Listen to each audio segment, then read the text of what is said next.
ഒരു കാര്യം, ഒരു ക്വാളിറ്റി കീപ്പ് ചെയ്യുന്ന ആൾക്കാർക്ക് മാത്രമാണ് ഇത് അച്ചീവ് ചെയ്യാനുള്ള ഏറ്റവും ബെസ്റ്റായ ഒരു സിറ്റുവേഷൻ ഉണ്ടാകും. You should be thankful and grateful to the people and the situation to make it happen.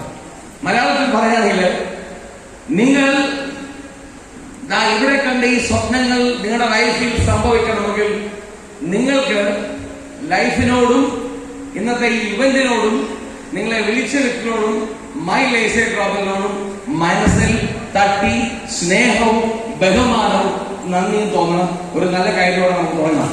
So welcome. അത് ശരിക്കും തോന്നി തുടങ്ങിയ ആൾക്കാർ കേൾക്കാമോ? Yes. What we are here, see here, എന്താണ് കണ്ടുകൊണ്ടിരിക്കുന്നത്? നമ്മുടെ ഗ്രേറ്റ് മെന്റർ. ഇവിടെ എന്തുകൊണ്ടാണ് നമ്മൾ നന്ദിയുള്ളവരാവണം എന്ന് പറഞ്ഞത്? നമ്മളെല്ലാവരും നമ്മുടെ കുടുംബം, എന്റെ അപ്ലേക്ക് നന്ദി, എന്നെ കൊടുത്താൽ നന്ദി. You should understand here one thing very clearly. ലൈഫിൽ വിജയിച്ച എല്ലാ ആൾക്കാരും അവർ ദൈവത്തിനും ബാക്കിയുള്ള എല്ലാ സക്സസ് പാർട്ട്നേഴ്സിനും നന്ദി പറയാനുള്ള റീസൺ എന്ന് അറിയോ? Because they learned something new today. ഇന്നിവിടെ വന്നതിന് ശേഷം പുതുതായിട്ട് എന്തെങ്കിലും പഠിച്ചു അറിഞ്ഞിട്ടുള്ള ആൾക്കാർ മാത്രം കൈവക്കാം. Yes, that's it. ഇവിടെയാണ് ടീം വെലോസിറ്റിയും മുബീൻ സാറും നിങ്ങളുടെ ഗ്രേറ്റ് ആയിട്ടുള്ള ലീഡേഴ്സുള്ള വ്യത്യസ്തരാകുന്നു. എന്താണ് ആക്ച്വലി ഇവിടുത്തെ പ്രാധാന്യം? ഇവിടെ മുബീൻ സാറിന്റെ സ്റ്റോറി കാണിച്ചു, സോമൻ സാറിന്റെ സ്റ്റോറി കാണിച്ചു. എന്റെ ചെറിയ സ്റ്റോറിയാണ്. പക്ഷെ ഇഷ്ടപ്പെട്ട ആൾക്കാർ ആരൊക്കെയാണ്? ചെറിയ സ്റ്റോറി. ഈ ചെറിയ സ്റ്റോറി കാണിക്കുമ്പോൾ മലയാളത്തിൽ ഒരു പരസ്യം കാണാൻ എന്റെ മൈൻഡ് ഓർമ്മ. ഒരു നാൾ ഞാനും ഏട്ടനെ പോലെ വളരും വലുതാകുന്ന പരസ്യം. അത് കേട്ട ആൾക്കാർ ഓക്കെ, നമുക്ക് ഒരുമിച്ച് പാടാം. ഒരു നാൾ ഞാനും ഏട്ടനെ പോലെ.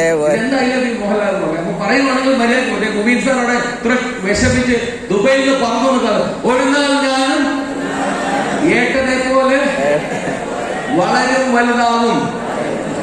ഇന്നെന്തൊന്നും സോങ്ങാവില്ല.